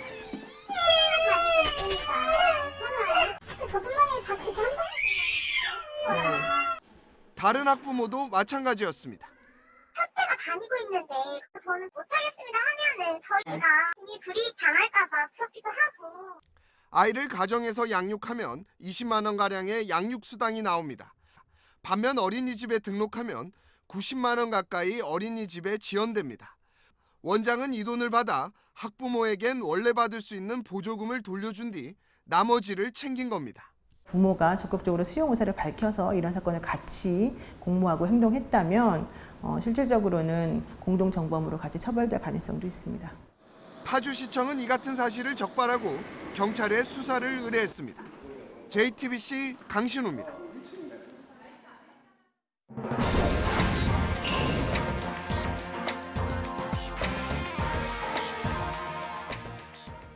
아침에 새로 들어온 소식들도 찾아보겠습니다. 베네수엘라 북부 해안 지역에서 규모 7.0의 지진이 발생했습니다. 보도국을 연결합니다. 안태훈 기자, 사실상 국가 파산 상태인 베네수엘라인데 또 다른 악재가 터졌어요. 네, 그렇습니다. 베네수엘라 입장에서는 설상가상이라고 할 수 있겠습니다. 조금 전 미국 지질조사국은 베네수엘라 북부 해안 지역에 규모 7.0의 지진이 발생했다 이렇게 밝혔습니다. 그리고 또 직후에 7.3으로 규모를 상향 조정 발표하기도 했습니다. 진원의 깊이는 123km입니다. 이는 깊은 편입니다. 그나마 다행인데요. 또 지진은 멀리 떨어진 수도 카라가스에서도 감지됐고 목격자들은 빌딩이 흔들리는 것을 느꼈다 이렇게 전했습니다. 인명피해 여부는 현재까지는 전해지지 않고 있습니다. 네, 다음은 미국 전역 교도소에서 재소자들의 동맹 파업이 시작됐다는 내용입니다. 재소자들은 현대판 노예제 철폐와 인간다운 처우를 요구하고 있다고 현지 언론들은 보도하고 있습니다. 일부 재소자는 푼돈을 받고 온종일 노역에 시달리는 것으로 전해지기도 했습니다. 이번 파업을 기획한 단체 측은 재소자 권리를 지키기 위한 움직임이다 이렇게 설명하고 있습니다. 네, 그리고 서울의 아파트값 상승세가 심상치 않다는 소식이 계속해서 나오고 있는데요. 올해 들어서 7월까지 상승률이 실제 작년 상승률을 넘었네요. 네, 그렇습니다. 오늘 제시된 한국은행 경제통계 시스템에 따르면 그렇습니다. 지난달 서울 아파트 매매 가격은 지난해 말 대비 4.8% 올랐습니다. 이는 지난해 연간 상승률 4.7%를 넘어선 것입니다. 벌써 넘어선 것이고요. 서울 아파트값 상승세가 확대된 배경에는 저금리에 따른 풍부한 유동성에 있다는 게 전문가들의 분석입니다. 시중에 풀린 돈이 갈 곳을 찾다가 결국 부동산으로 몰렸다는 얘기입니다. 반면 올해 들어 지방 아파트 값은 1.7% 떨어졌습니다. 네, 다음 달 열릴 북한의 정권 수립 기념일 구구절이죠. 관련 내용도 전해드리겠습니다. 미국의 북한 전문 매체 38로스에 따르면 이번 구구절 열병식 규모가 지난 2월에 있었던 건군절 열병식보다 클 것으로 보인다 이겁니다. 최근 평양 미림 비행장 일대를 촬영한 위성 사진을 분석한 결과 무인 항공기 발사대와 탱크 등 열병식에 동원될 무기를 가리는 가림막 이것이 지난 2월보다 많았고 또 준비 기간과 훈련의 속도 등을 따져봐도 그렇다는 게 38로스의 분석입니다. 38로스는 다만 아직 탄도미사일의 모습은 포착되지 않았다고 전하기도 했습니다. 끝으로 속보 하나 더 전해드리겠습니다. 현재 국회에서 정부와 여당이 소상공인과 자영업자 지원 대책을 논의 중입니다. 지원 방안으로 카드 수수료를 낮추고 관련법 개정 이것을 적극 추진하겠다 이런 내용이 조금씩 발표되고 있습니다. 여기까지 일단 전해지고 있는 내용 전해드리겠습니다. 지금까지 아침에 지금 JTBC 안태훈입니다. 수요일 날씨 키워드 알려드립니다. 오늘은 쏠릭 근접, 위험 반원, 그리고 수도권 관통인데요. 태풍 쏠릭의 영향으로 오늘부터 제주와 남해안은 비가 오기 시작하겠고 내일은 전국으로 확대되겠습니다. 특히 대부분 지역이 태풍 진행 방향의 오른쪽에 해당하는 위험 반원에 위치하면서 비바람이 더욱 거셀 것으로 예상됩니다. 태풍은 내일 밤사이 수도권을 관통하는데요. 비의 양이 150mm 이상으로 상당하겠습니다. 태풍 때문에 아이들 등교나 직장 출근 걱정하는 분들 많습니다. 한 어머니께서는 아이들 학교 휴교해야 하는 것 아닌가, 구조물들이 흉기가 돼서 날아다닐까 불안하다 하셨고요. 출근하다 다치면 돈이 무슨 소용이냐, 하지만 나는 직장인이니까 목숨 걸고 출근해야겠지 하신 분들도 계셨습니다. 태풍이 가져오는 좋은 점도 물론 있겠지만 일단 피해는 없도록 잘 대비하셔야겠습니다. 지금까지 키워드와 SNS로 만나본 날씨였습니다. 어제 아침 70대 남성이 경북 봉화군의 한 면사무소를 찾아가 엽총을 난사했습니다. 공무원 2명이 숨졌습니다. 총을 쏜 남성은 평소 이웃 주민들과 물 문제로 다툼을 벌였던 것으로 파악됐습니다. 이수정 기자입니다. 면사무소 입구에는 출입 통제선이 쳐졌고 과학수사대원들이 분주하게 움직입니다. 면사무소 유리창은 총알이 뚫고 지나가 날카롭게 깨졌습니다. 피해자 77살 김모 씨는 어제 오전 9시 15분쯤 인근 사찰에서 엽총을 쏜 뒤 소천 면사무소로 자리를 옮겨 또다시 총을 발사했습니다. 김 씨의 총에 맞은 면사무소 직원 손모 씨와 이모 씨가 숨지고 사찰에 있던 스님 임 씨는 어깨에 부상을 입고 치료를 받고 있습니다. 김 씨는 사찰과 면사무소에서 모두 6발의 총을 쏜 것으로 파악됐습니다. 김 씨는 범행 직후 면사무소에 있던 민원인들과 직원들에 의해 제압돼 경찰에 넘겨졌습니다. 앞서 김 씨는 어제 아침 소천 파출소에서 유해한 산짐승 퇴치용으로 허가된 자신의 엽총을 반출했던 것으로 파악됐습니다. 경찰은 피의자 김 씨에 대해 살인 및 살인미수 혐의로 구속영장을 신청했습니다. JTBC 이수정입니다. 물싸움이 돌이킬 수 없는 비극으로 이어졌습니다. 총을 쏜 남성은 8월이면 큰 일을 벌일 것이라고 이미 말하고 다녔습니다. 심지어 집에서 사격 연습까지 했습니다. 생명의 위협을 느낀 피해자가 경찰에 진정서를 제출했지만 결국 총은 반출됐고 2명이 목숨을 잃었습니다. 윤두열 기자입니다. 피의자가 이웃에게 먼저 총기를 쏜 경북 봉화군 소천면의 한 마을입니다. 피의자 집 앞으로 상수도를 끌어쓸 수 있는 펌프가 설치되어 있습니다. 지대가 높은 곳에 살고 있는 4가구가 이 펌프로 물을 끌어 쓰고 있었는데 총을 맞은 스님 임 씨와 피의자 사이에 물을 쓰는 문제를 놓고 다툼이 잦았습니다. 이 문제로 면사무소에 민원을 수차례 넣었지만 잘 해결되지 않았습니다. 임 씨뿐만 아니라 면사무소가 타깃이 된 것도 이 때문입니다. 하여튼 7, 8월 달이면 세상이 깜짝 놀랄 일이 있을 거라고. 그래서 나는 이렇게 맨날 소리를 꾸미니까 뭐 이제 소리 꾸며갖고 둘이 이제 이렇게 고소를 하는 줄 알았죠. 그랬는데 이런 일이 일어나니까. 피의자 집 마당에는 탄피가 여기저기 흩어져 있고 박스에도 이렇게 구멍이 뚫려 있는 등 평소에 사격 연습을 꾸준히 한 흔적이 발견됐습니다. 자신을 죽이겠다는 말을 전해들은 임 씨는 경찰에 피의자 김 씨의 총기 사용을 막아달라는 진정서를 넣었던 것으로 파악됐습니다. 하지만 결국 김 씨의 총이 반출됐고 공무원 2명이 숨지는 결과를 낳았습니다. 경찰은 김 씨가 총을 반출하는 과정에 문제가 없었다는 입장입니다. 마을 주민들인 데까지 가가지고 진짜 하나하나 진짜 총을 줘야 되는지 말아야 되는지 끝까지 조사를 다 하고 결론은 총을 내줘야 된다. 상수도 문제로 2년가량 다툼이 있었고 피해자가 두려움에 떨며 진정까지 넣었던 만큼 앞뒤 사정을 좀 더 꼼꼼하게 따져 총기 반출을 막았어야 했다는 지적이 나옵니다. JTBC 윤두열입니다. 지난 19일 서울 대공원에서 발견된 토막 시신의 살해 용의자가 어제 경찰에 붙잡혔습니다. 용의자는 자신이 운영하는 노래방에 손님으로 온 피해자와 말다툼을 벌이다가 범행을 저지른 것으로 파악됐습니다. 공다솜 기자가 보도합니다. 지난 19일 오전 서울대공원 근처 등산로 수풀에서 비닐봉지에 담긴 시신이 발견됐습니다. 경찰은 시신이 발견된 직후 주변에 설치된 CCTV를 분석해 A씨 차량을 용의자 차량으로 지목하고 추적했습니다. 어제 오후 4시쯤 서해안고속도로 서산휴게소에서 용의자 A씨가 붙잡혔습니다. 체포 당시 범행 사실을 인정한 A씨는 경찰서로 압송된 후 죄송하다는 말만 되풀이했습니다. 언제 살해하신 겁니까? 죄송합니다. A씨는 경기도 안양에 있는 한 노래방 업주로 밝혀졌습니다. 범행 당일 A씨는 손님으로 온 피해자 안씨와 도우미 교체 문제로 말다툼을 벌인 것으로 조사됐습니다. 경찰은 A씨를 상대로 구체적인 범행 동기를 조사한 뒤 구속영장을 신청할 방침입니다. JTBC 공다솜입니다. 서울 대공원에서 지난 19일 발견됐던 토막 시신의 살해 용의자가 앞서 전해드린 것처럼 어제 검거됐습니다. 경북 봉화군에서는 70대 남성이 엽총을 난사해 2명이 숨지고 1명이 부상을 입었습니다. 백기종 전 수서경찰서 강력팀장과 이번 두 사건에 대해 좀 더 짚어보겠습니다.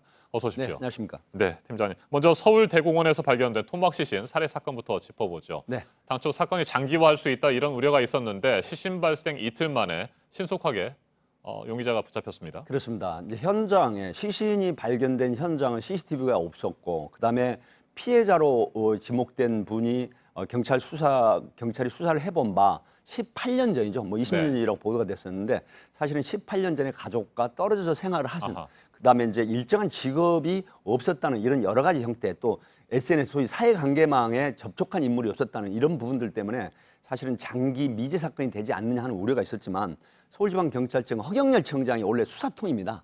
근데 이 분이 굉장한 지휘를 해가지고 가천경찰서 그다음에 경기 남부지방경찰청의 치밀한 그리고 끈질긴 수사로 이틀 만에 시신이 발견되니 이틀 만에 검거됐는데 CCTV 그 분별, 식별이 굉장히 어려웠다고 합니다. 왜 그러냐면 대공원에 들어가는 현장 주변에 CCTV가 전혀 없어서 굉장히 광역 CCTV를 확인하고 그리고 결국 안양 시내에 있는 모 노래방에 그 차량 그러니까 서울대 공원에 출입했던 차량을 모아서 그다음에 그 특정 차량이 일치한다는 걸 확인하고 그리고 피해자가 그곳을 들어가는 걸 확인한 다음에 결국 어제 오후 4시에 서산 휴게소에서 범인을 용의자를 체포한 것입니다. 네, 시신이 크게 훼손된 채 발견된 곳이 서울 대공원이었습니다.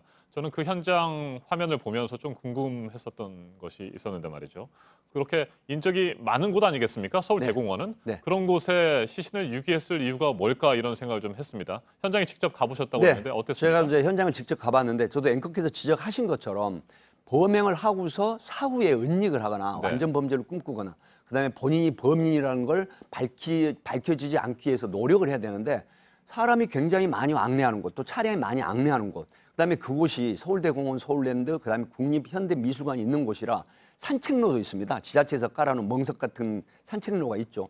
이런 부분인데 여기서 도로변 5m 정도 되는 곳에 유기를 했다고 하는 부분은 그래서 사후적 공범이 있는 게 아닌가 이런 의구심이 들었었는데 사실은 어제 저녁에 수사를 계속 지금 과천서에서 하고 있는데 이 범인은 노래방에 왔던 피해자가 사실은 노래방 도우미가 마음에 안 든다라고 했는데 그때 시비가 돼서 결국은 이 피해자가 이쪽 범인의 용의자의 주장입니다. 불법 영업으로 신고를 하겠다라고 하는 바람에 격분이 돼서 우발적 살인을 했다라고 주장을 하고 있다고 합니다. 뭐 보도는 안 된 얘기입니다만 제가 직접 취재한 그 팩트입니다. 그래서 이런 부분이 사실 진위 여부를 가리고 그리고 사후적 공범이 있는지 과연 범행의 은폐를 노력해야 됨에도 불구하고 많은 차량과 사람이 왕래하는 그 서울대 공원 내에 바로 도로변에 유기를 했다고 하는 부분은 뭔가 미심쩍은 게 있는 게 아닌가 하는 부분에도 수사를 보강하겠다고 합니다. 네, 말씀하신 범행 동기와 수법 등에 대해서는 경찰의 수사가 진행이 되면 서서히 밝혀지겠고요. 네. 자, 또 하나 궁금한 것이 사망 원인인데 국립과학수사연구원에서 정밀 부검을 진행 중이라고 들었습니다. 네. 뭐 사망 원인이 밝혀질 수 있을까요? 네, 1차 부검 소견 결과는 소위 외상이라든가 특별한 사인을 발견할 수 없다. 왜 그러냐면 시신이 부패가 돼가지고 실질적으로 규명이 어렵다. 하지만 2주간의 정밀 감정을 하게 되면은 이 질식사인지 아니면 약독물에 의한 건지 아니면 외상에 의한 실혈사, 소위 말하는 피를 많이 흘려서 사망한 건지 이런 부분을 결국 사인을 밝혀낼 걸로 그렇게 분석이 됩니다. 네, 경북 봉화군에서 발생한 총기 사건도 짚어보죠. 네. 물 문제로 다투다가 결국 사건이 벌어졌는데 지금 여러 가지 많은 분들이 궁금해하시는 부분들이 총기 관리가 도대체 어떻게 됐길래 그렇게 사전에 가만두지 않겠다 이런 식의 위협까지 했다고 하는데 총기가 반출될 수 있었을까 이 부분입니다. 네, 사실 의구심이 굉장히 많은 부분이 올라오고 있죠. 2015년 2월 달에 세종시에서 3명의 치정이 얽힌 3명의 사망, 그다음에 또 같은 2월이죠. 경기도 화성에서 파출소장이 사망한 형제간의 다툼으로 네. 4명이 사망한 이런 부분이 있었는데 전국에 약 13만 8천 장의 총기가 있습니다. 그러니까 결론 말씀드리면 10만 명이 넘는 분들이 총기를 소지하고 있다는 거죠. 그래서 지금 이번에 이 가해자도 범인도 결국은 까마귀를 쫓겠다. 아로니아 농장을 네. 하고 있는 사람입니다. 까마귀를 쫓겠다는 그런 명분으로 유해 조수 구제용 총기를 허가를 받아가지고 가지고 있었는데 사실은 지금 나오는 얘기가 이미 승려 그러니까 48세 된 승려하고 말 다툼이 있었죠. 왜 그러냐면 자 그곳에 쓰레기를 소각을 하면 집에 내려온다 연기가 그리고 또 상수도 간에 물 부족으로 인한 다툼이 있었는데 나를 죽이겠다라는 얘기가 있었다라고 해서 경찰이 일시적으로 총기를 해수를 했습니다. 네. 그럼에도 불구하고 미국에 일어날 사건이 예견을 하고 총기 규제를 할 수가 없다는 현재 시스템이 문제거든요. 그렇기 때문에 경찰로서는 범죄 위험성이 없다라고 판단하고 또 민원을 제기하기 때문에 반출을 허가를 했는데 결국은 이런 일이 있었다 하는 측면에서는 좀 더 총기 관리 시스템이라든가 전반적 개선이 필요하다 이렇게 생각이 됩니다. 네, 일반적인 총기 관리 실태도 물론 문제가 많습니다만 제가 보기에는 이번 사건의 경우 앞서 팀장님께서 말씀하셨습니다만 이 피해자가 생명의 위협을 느끼고 경찰에 신고까지 했던 상황 아니겠습니까? 네. 그렇다면 좀 더 철저하게 관리를 했어야 하고요. 총기를 아무리 까마귀라든지 유해 조수, 야생 동물을 퇴치하기 위한 것이라고 말을 할지라도 총기를 반출해줘서는 안 됐어야 되는 것 아니냐, 이런 생각이 듭니다. 네, 그렇습니다. 일시적으로 해수를 했지만 이 대상자에 대한 전반적인 행동 패턴이나 범죄의 어떤 예견 이런 부분들을 사실은 분석을 하고 그다음에 위험 방지를 했어야 됨에도 불구하고 현재 이 총기 관리를 담당하는 직원이 굉장히 적은 숫자이면서 네. 전국적으로 13만 8천 정의 총기를 관리하는 형편입니다. 각 경찰서에. 그래서 이런 부분, 소위 시스템 개선이나 인력 증원 그리고 대상자, 총기 소유자에 대한 전반적인 어떤 위험 인지도를 분석을 하거나 예방 차원에서 그 관리를 하는 이런 측면이 개선이 돼야 된다. 이러기 때문에 이번에 사건도 그런 어떤 인력의 감소, 그다음에 그것을 회피하는 그런 부분, 또 시스템의 미비점 이런 분들이 종합적으로 돼서 결국은 이런 어떤 인재 사고다. 인명 경시 풍조도 있지만 국가기관의 철저한 관리 감독이라는 것도 이 범죄 예방의 중요한 요소이기 때문에 이런 부분들이 시스템 개선이 돼야 되지 않느냐 하는 생각이 듭니다. 네, 시스템 개선과 인력 충원도 필요하겠습니다만 경찰에 보다 철저한 관리를 당부드려야 될 것 같습니다. 백기종 전 수서경찰서 강력팀장이었습니다. 말씀 잘 들었습니다. 네. 강원도 영월의 한 마을 주민 7명이 같은 마을에 사는 지적장애 여성을 수년 동안 반복적으로 성폭행해온 사실이 뒤늦게 드러났습니다. 피해 여성은 11살이던 10년 전 처음 성폭행을 당했고 당시 범인이 처벌까지 받았습니다. 이후 피해 여성을 다른 주민들이 다시 성폭행했지만 아무도 보호의 손길을 내밀지 않았습니다. 조승현 기자입니다. 지적장애 여성 A씨는 지난 2014년부터 올해 4월까지 마을 주민들에게 성폭행 또는 성추행을 당했습니다. 가해자는 7명으로 60대 중반에서 80대 노인이었습니다. 모두 근처에 사는 이웃들이었는데 자신의 집과 비닐하우스 등에서 거리낌 없이 범행을 저질렀습니다. 2015년엔 임신과 유산을 겪기도 했습니다. 걔는 임신이 안 되는 애다. 그런다고 임신 사고 됐을 모양이더라고. 그래서 걔 입막음을 하려고 많이 애를 썼나 봐. 그런데 A씨가 성폭행을 당한 건 처음이 아니었습니다. 2004년 당시 11살이던 A씨는 역시 같은 마을에 살던 60대 남성에게 성폭행을 당했습니다. 보호시설에 맡겨졌다 10년 만에 마을에 돌아온 A씨를 기다린 것, 사람만 바뀌었을 뿐 똑같은 성폭력이었습니다. 수년 동안 벌어진 끔찍한 일을 마을 사람들은 다 알고 있었지만 마을 밖에선 까맣게 몰랐습니다.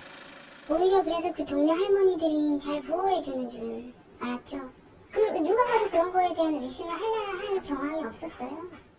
경찰은 마을 주민 7명 가운데 3명을 구속했고 현재 재판이 진행 중입니다. JTBC 조승현입니다.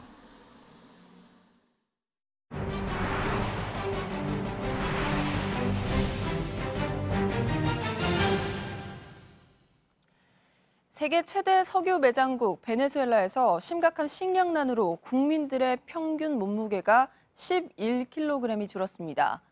경제 정책은 국제 유가가 하락하면서 혼란에 빠졌고 국민들은 국가를 등지기 시작했습니다. 3년간 230만 명이 떠났습니다. 최근 브라질에서는 군대 투입까지 결정했습니다. 김준영 기자입니다. 브라질 북부 호라이마주에서 베네수엘라 난민 1,200명이 모국으로 향하고 있습니다. 크고 작은 짐꾸러미를 챙겼습니다. 최근 현지인들과 충돌로 소유 사태가 일자 브라질 정부가 이주민들을 내쫓은 겁니다. 브라질 당국은 이민자 단속을 위해 군병력 투입도 결정했습니다. 베네수엘라 난민들이 갈등 요인이자 거부 대상으로 떠오른 건 브라질뿐이 아닙니다. 국경을 맞닿지 않은 에콰도르와 페루에서는 난민 유입을 우려 유효 여권 소지자에 한해서만 입국을 허용하는 방침을 세웠습니다.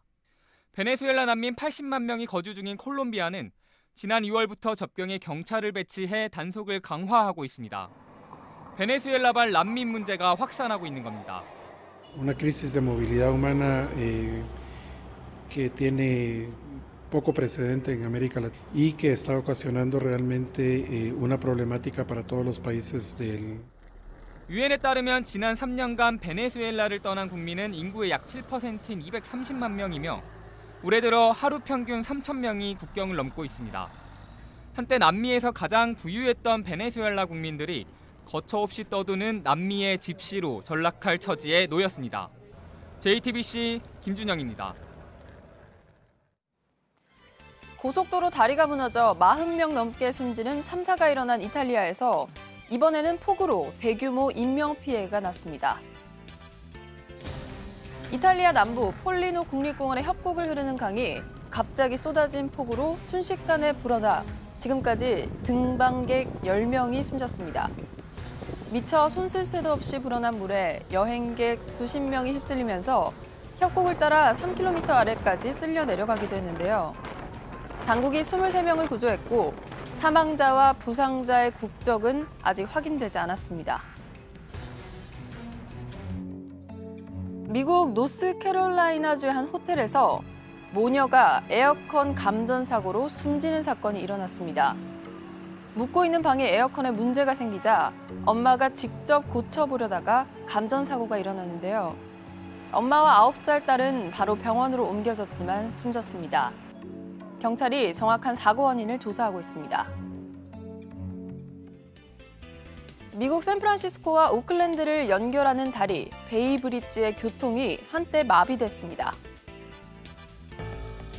멈춰선 차들 앞에 차량 세대가 서로 꼬리를 물며 빙빙 돌고 있습니다. 일명 드리프트 주행인데요. 이들의 어처구니 없는 운전 행태에 도로 교통이 마비됐습니다.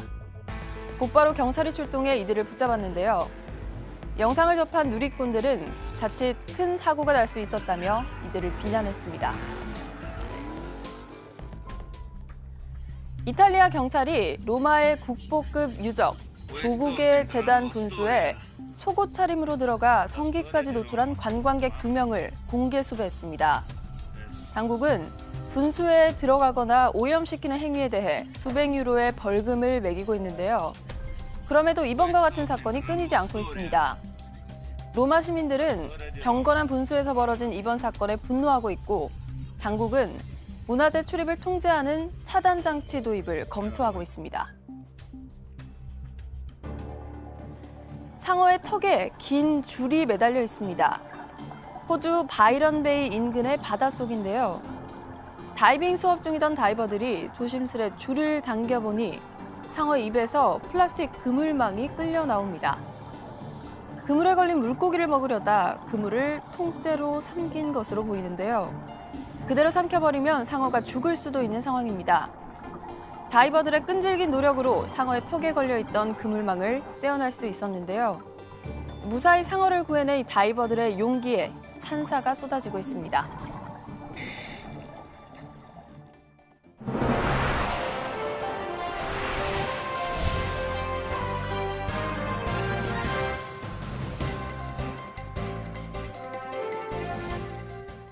(4.27) 판문점 선언에서 합의한 내용을 바탕으로 남북이 비무장지대 안에 있는 최전방 감시초소 GP를 함께 철수해 나가기로 했습니다. 남북 GP 간의 거리가 불과 600m 정도로 가장 가까운 금강산 아래쪽 369 GP를 시작으로 10곳이 넘는 초소를 우선 시범적으로 철수할 예정입니다. 유선희 기자입니다.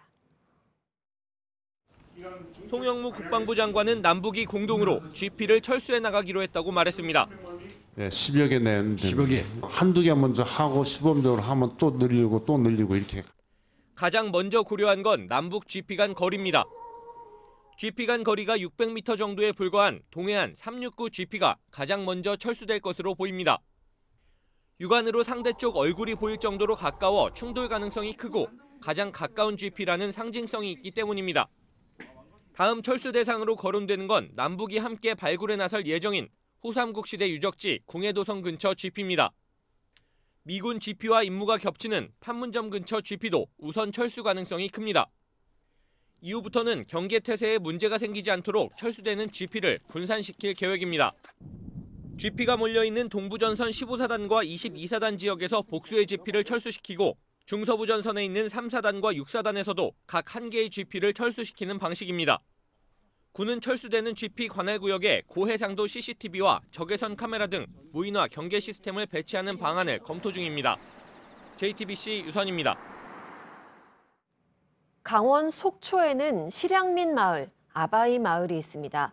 전쟁을 피해서 내려온 잠시가 70년 가까이 돼버린 사람들이 주민의 대부분입니다. 2년 10개월 만에 다시 열린 이산가족 상봉을 바라보는 이들의 마음, 밀착 카메라 손광균 기자가 듣고 왔습니다. 관광객들이 단돈 500원을 내고 배에 올라탑니다. 정원이 차면 두 남성이 밧줄을 잡고 한쪽으로 당기기 시작합니다. 섬과 육지 사이에 수십 미터를 줄로 연결해 사람을 실어 나르는 이른바 갯배입니다. 도로가 생기기 전까지 실향민 정착촌인 아바이 마을로 가는 유일한 교통수단이었습니다. 지금은 관광명소가 됐지만 아직도 옛 모습을 간직한 곳도 있습니다. 전쟁 직후에 아바이 마을 같은 피난민 동네를 그대로 재현한 곳입니다. 가장 먼저 눈에 띄는 건 이런 교실인데요. 이 벽에 붙어 있는 것처럼 배움을 통해서 가난을 극복하려고 했습니다. 실제로 당시에 이런 집들을 보면 겉에는 판자와 나무를 덧대서 만들 정도로 열악했는데요. 내부는 더 좋지 않았습니다. 온 가족들이 좁은 공간에서 먹고 자고 또 함께 생활해야 했습니다. 전반적으로 물자가 부족했기 때문에 이 부엌에도 최소한의 식기만 두고 생활했습니다. 6.25 전쟁, 그중에서도 일사후퇴 당시 함경도와 인근에 살던 주민들이 속초로 내려온 게 아바이 마을의 시작이었습니다. 실향민 박영도 씨는 3일만 머물다 고향으로 가려던 계획이 68년째 미뤄졌습니다. 3일만 좀 빠졌다가 돌아온다 이렇게 됐었어요. 응? 우리 부모님도 아무것도 안 가지고 나온 거예요. 아무것도 안 가지고 홀목물을 그냥. 외갓집에 두고 온 8살 여동생 영래가 아직도 살아있다면 올해 76의 할머니입니다. 너 아버지가 담배를 피우면서 야 그거 이쁘다 하고 하다가 담배 불똥이 딱 떨어져가서 여기 뒤에서 새까만 점이 있다. 그런 얘기까지 해줬는데 이제 내가 볼 때는 만나기 어려울 것 같아요. 여동생을 만날 수 있다는 희망은 점점 사라지고 있지만 상봉 가족들의 모습에서 눈을 떼지 못합니다. 나도 저기에서 동생 만났으면 참 좋았을 텐데 하는 마음, 아쉬움도 드세요? 꿈에나 그리던 이산가족 상봉은 지금까지 20번 넘게 이루어졌지만 한 번에 만나는 사람들은 100명에 불과합니다. 이렇다 보니 오랜 시간 가족들을 만나지 못한 이산가족들은 아예 마음을 접기도 합니다.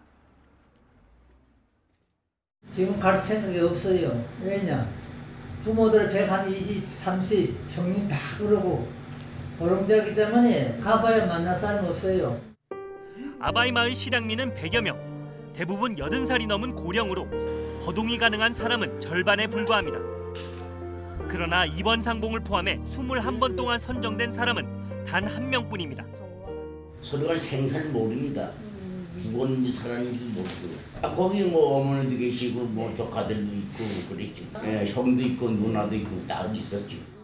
현재 이산가족 5만 6천여 명 중 80세 이상은 60%가 넘습니다. 90세 이상도 5명 중 1명꼴입니다. 죽기 전에는 만나고 싶다는 이들의 절실함을 노린 사기도 늘어나고 있습니다. 이산가족 말고 요 중국을 통해서 만나는 그 뭐 있잖아요. 우리 돈 줘가지고 준철 이분 도이라 돈 빌려였어요. 만나보지도 못하고. 이곳 실향민 한 명도 북측 친지들과의 만날 날만 기다리다 최근 입원했는데요. 이산가족들은 이번에 나온 상봉 확대 방안이 하루빨리 이루어지기를 간절히 바라고 있습니다. 밀착 카메라 손광균입니다.